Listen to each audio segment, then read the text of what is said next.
खून अभियो है बा, ना शौक बदलल बा ना जुनून। सुन ले फिर से, रियासत गइल बा रुतबा ना, रौबा खौफ आज भी उहै बा।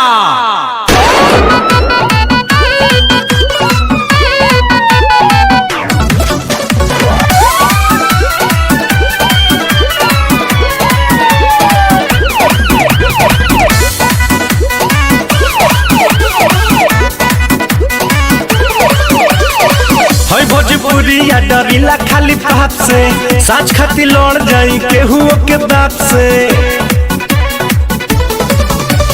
हई भोजपुरिया डरीला खाली बाप से, साच खाती लड़ जाई केहू के बाप से।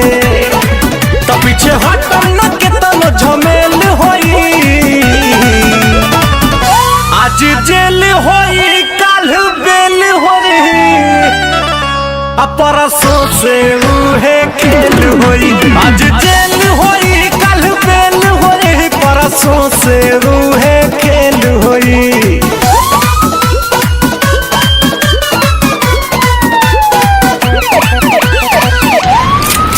हथियार तो खाली शौक खातिर रखीला बाबू, खौफ खातिर नमवा काफी बा।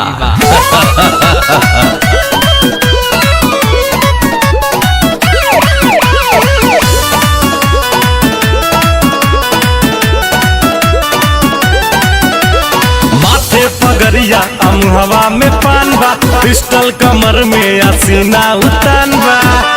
इहे तो असली भोजपुरिया के पहचान बा।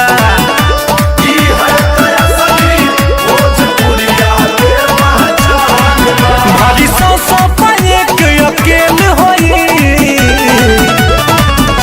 आज जेल होई काल बेल होई, परसों से उहे खेल होई। आज जेल होई कल बेल होई, परसों से उहे खेल होई।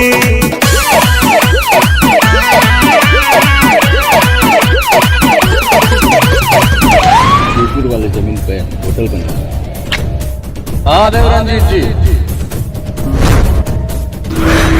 अच्छा आपके प्राइवेट स्कूल में गरीब बच्चा मुफ्त में पढ़िए ना हो सकला। हमारे दोस्ती का फायदा उठा लिया बाबू, कैसे कि हमारे दुश्मनी का नुकसान तू सह ना पैबा।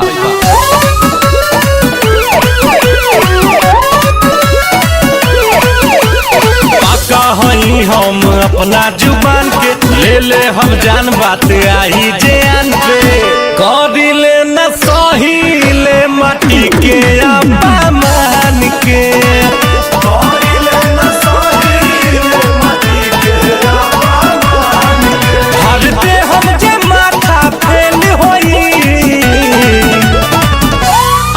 जेल होई काल बेल होई, परसों से उहे खेल होई। आज जेल होई काल बेल होई, परसों से